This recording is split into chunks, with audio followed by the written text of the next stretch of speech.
안녕하세요. 즐거운 생활 박대선입니다.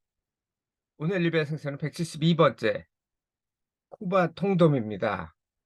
앞으로 며칠 동안 통돔, 그러니까 이게 도미과죠. 사실은 도미과가 아니고 통돔과입니다. 근데 돔이라는 게 돔이라는 뜻이에요. 그 영어로는 스네퍼죠. 쿠베라 스네퍼. 그거를 할 예정입니다. 이게 통돔과의 통돔 속이 몇 개가 있는데 몇 개인지는 모르겠습니다. 아직 지금 한 4개 정도까지는 리뷰를 하고 있고요. 미리 보고 있거든요, 며칠씩. 근데 아직 끝나지는 않았습니다. 일단 생긴 거는 맛있게 생겼죠? 잎이 좀 삐쭉하게 나왔고, 그리고 서식지는 쿠바라는 말에서 보시면 아시겠지만 쿠바 인근에 많습니다. 플로리다 해서. 그러니까 서대서양이 온대와 열대 지역에 있고, 그래서 번역은 없죠. 그래서 제가 한 겁니다. 쿠바 통돔이라는 거는. 이게 통돔과 통돔속이라는 거를 여기 보시면 학명이 나오잖아요. 리추아 너스, 시아노테 러스인데, 시아노테러스가 파란 지느러미라는 뜻이에요. 어, 라틴어 뜻이 그렇습니다. 그리고 이 류타너스가 어, 통돔과의 통돔 속이거든요. 그래서 제가 번역을 쿠바 통돔을 했습니다. 그 속 이름이 통돔이고, 그리고 영어 통명이 쿠바였기 때문에 쿠바 통돔을 했어요.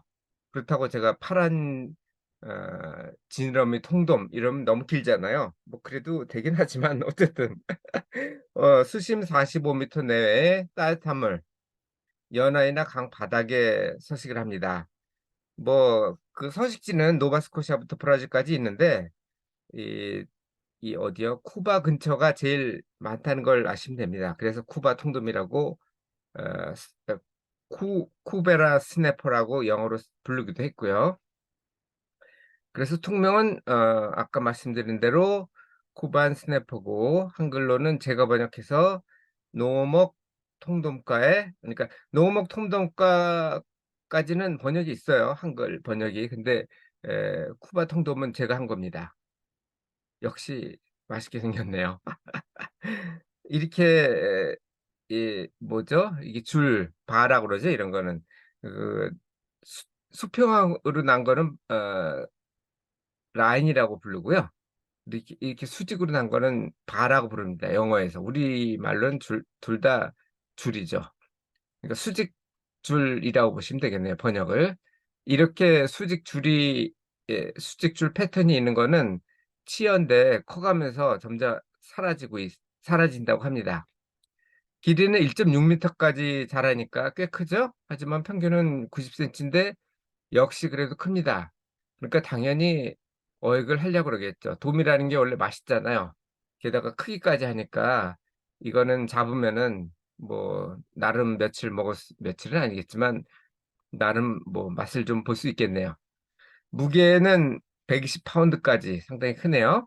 잘하지만 평균은 40파운드인데 그래도 20kg니까 괜찮죠. 물고기가 20kg면은. 자, 이빨이 송곳니가 이렇게 두 개, 그러니까 한 쌍이죠. 툭 튀어나온 게 특징인데요. 이 종명이 푸르스름한 검정 마기는 지느러미에서 나왔고, 도미 중에 가장 큽니다. 그러니까 이 속에서 가장 크다는 얘기예요. 회색에서 암갈색 목, 그리고 옅은 아메색의 옆줄, 뭐 옆이고, 전체적으로는 유선형인데 뭐 대부분 생선이 유선형이겠죠. 헤엄치고 다니니까. 타원형이고 길쭉합니다. 그래서 깊이는 좀 덜해요. 깊이는 뭔지 알죠? 그 위아래로. 그러니까 물이 깊다 그러면은 위아래로 긴 게 깊다 그러잖아요. 그 생선도 마찬가지입니다. 앞뒤로 긴 거가 있고 위아래로 긴 게 있는데 위아래로 긴 걸 깊다고 합니다. 이게 깊지는 않죠. 왜냐하면 길쭉하니까 당연히 그렇겠죠. 이 두꺼운 입술을 가지고 있고 입은 상대적으로 크죠. 손꼬니가 있는 이유는 먹이 때문에 그렇습니다. 뒤에 이제 먹이 설명하면서 할게요. 등지름에는 10개의 가시하고 뒷지름에는 3개의 가시가 있고 꼬리 지름은 연회색인데 러드형입니다. 러드가 끝이 그냥 뭐라 그러나 직사각형처럼 쭉 내려와 있죠. 보통 꼬리 그러면 이렇게 갈라진 걸 보는데 이거는 그렇지가 않습니다. 자, 이것처럼 쭉 내려와 있어요. 이렇게 깊게 파인 것도 있죠. 보통은 그렇게 생각을 하는데 이거는 러더처럼 이렇게 쭉 내려와 있는 게 특징이고요. 이건 치어라서 성어가 되면 완전히 쭉 직선이 됩니다. 지금은 약간 이렇게 움푹하게 파여 있죠. 먹이는 게하고 랍스터, 큰 갑각류를 먹기 때문에 아까 송곳니가 크잖아요. 랍스터의 그 껍질을 깨기 위해서 그렇게 하고요. 주로 랍스터나 게가 무거우니까 이 떠다니지 못할 거 아니에요. 물론 잠깐 헤엄은 치겠지만 대부분 바닥에 있잖아요. 그래서 갑각류를 먹기 위해서 져서 바닥에서 주로 있고, 그러다 보니까 갑각류도 먹지만 다른 생선이 와도 먹겠죠, 당연히. 그래서 져서 서식하는 물고기하고 갑각류를 주로 섭취합니다. 이 늦여름, 늦여름이면 한 8월 정도 되겠네요.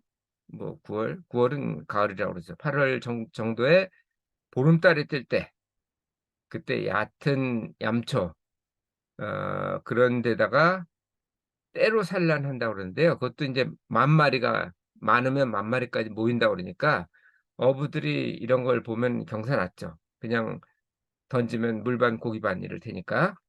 이렇게 해서 산란하면 수정란은 금방 부화를 한대요. 하루 안에 부화를 해서 해류를 타고 다니다가 인제 부화를 하죠. 24시간이니까. 그리고 치어는 아까 말씀드린 대로 지금 보시는 것처럼 바 패턴이 있고 어 이게 서식지가 주로 쿠바 쪽이 많다고 그랬잖아요. 그러니까 온대에도 서식하는데 열대 서식하는 경우는 시구아테라 중독이 보고가 되고 있거든요. 그래서 열대 지역에서 큰 물고기를 잡으면은 조심하셔야 돼요. 그리고 혹시 모르니까 작은 물고기라든지 아니면 온대 지역에서 잡은 거라 하더라도 크면 그 간하고 어디죠? 대가리는 제거를 하는 게 좋습니다.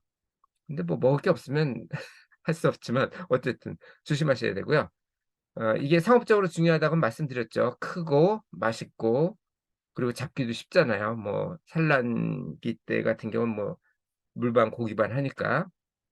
그래서 바닥주낙이나 자금을 바닥 트롤 이게 저서 서식을 먹으니까 아무래도 그쪽에 많을 거고 평소에는. 그리고 알 낳을 때도 암초나 모래 지역에다가 그것도 얕은 데다 그러니까 그런 데서 잡으면 되겠죠. 작살이나 낚시로도 남획을 해서 이게 씨가 마를 수도 있습니다. 이 돔이니까 당연히 회로 먹을 수도 있고요. 여러 가지 방법으로 조리를 하시면 됩니다. 자, 이 내용은 제가 다음 카페 714 번에 정리됐으니까 조금 더 자세한 내용이 필요하신 분은 그쪽을 보시면 되고요.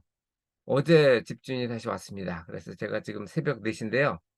지하에 내려와서 조용하게 그렇게 녹화를 하고 있습니다. 자, 오늘도 즐거운 순간 박태선이었습니다. 감사합니다.